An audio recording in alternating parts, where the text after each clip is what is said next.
Hey guys, Asal here, and today we are going to be taking a look at the UMP-9 PDW. Now, before we get too into that, I just want to talk about my new introduction. I'm sure you noticed that, and I just want to say that that is by a guy named The Fifth Logic. He did Level Cap's intro. I'm sure you've seen Level Cap's videos, and he is basically just a really talented motion designer, and I'm going to leave a link to his channel in the description, so I highly recommend you go and check that out if you're interested in intros or work being done for your channel. And even if not, I still recommend taking a look, as his work is very high end and he does deserve that recognition. So guys, go ahead and check that out. But without further ado, let's get straight into this weapon review of the UMP-9. Now, in order to unlock the UMP-9, you must complete the Engineer Expert assignment. Now that requires 50 repair tool ribbons, which takes quite a long time to get. It really involved a lot of just going into vehicles only servers with an instant spawn system, so I could just get into a vehicle,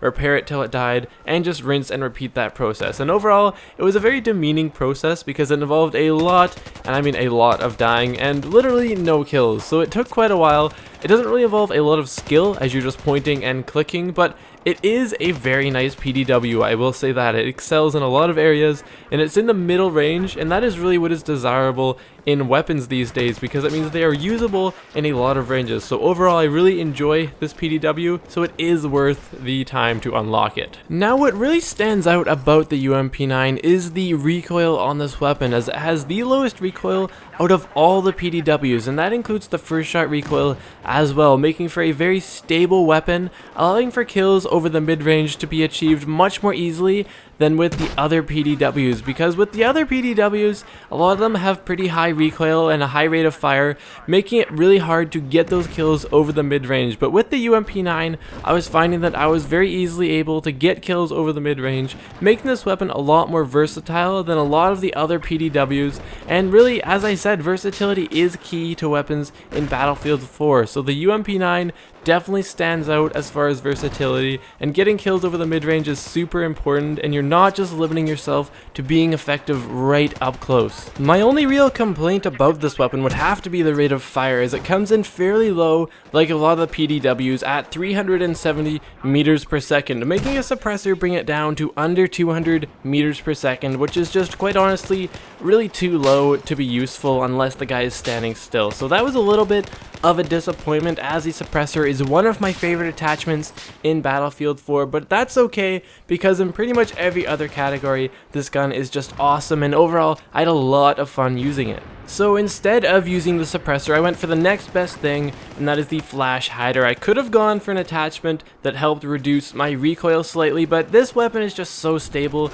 I really didn't need it, and the flash hider has no negative impacts on the gun's performance, so I wanted to go for that just because it adds that little bit of stealth, as you can't see the muzzle flash, which it doesn't sound like a lot, but in a lot of cases, one of the main reasons that I see guys hiding is because I can see that muzzle flash, so it really does help with this weapon. Though it isn't a full-fledged suppressor, it's much better than just having no barrel attachment whatsoever. Now, by their base stats, the PDWs actually have the best hipfire in the game out of all the weapon classes, and I really wanted to harness that ability to hipfire, so I went with the laser sight and the ergo grip just to make the hip firing that much more deadly, as being able to hip fire is actually quite useful because you don't have to waste time aiming down sights, and that just allows you to get the kill a lot quicker, and in close quarters, every second counts, even if it's just a tiny bit of time. So I really liked having that nice and easy hip fire, and it's just really satisfying to take out a guy with that hip fire. Now, optionally, you could go for the stubby grip to increase the accuracy of this weapon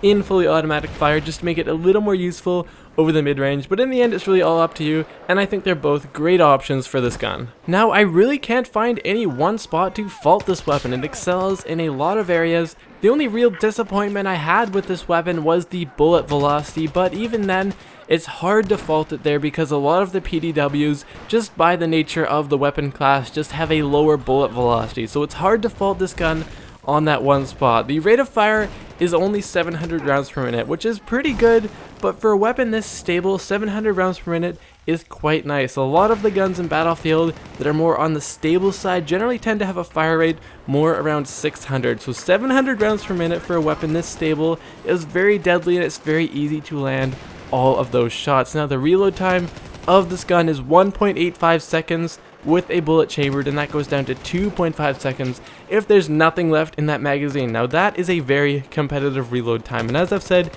it's really hard to fault this weapon in any one spot. It's just a very versatile weapon, and it's just a good weapon in a lot of situations, and for a PDW, this weapon is one of my favorites, and overall, it just excels in pretty much any situation that you throw it into, as long as you're not going for anything super long range. Now guys, don't let the fact that this gun has some pretty steep unlock requirements deter you from using this gun. I was around 18 ribbons when I first started trying to get this, and I got it in just 1 or 2 play sessions, a few hours of just repairing in a vehicle server. It's definitely doable, it just takes a bit of patience, and it is most certainly worth the grind. So guys, that just about wraps up today's weapon review of the UMP-9 PDW. Guys, remember, if you have enjoyed this video, be sure to hit that like button, and let me know in a comment what you think of the UMP-9, and also leave a comment about which weapon you want to see reviewed next. Now guys, if you want to see more Battlefield content, be sure to subscribe to my channel. Now guys, thank you so much for watching,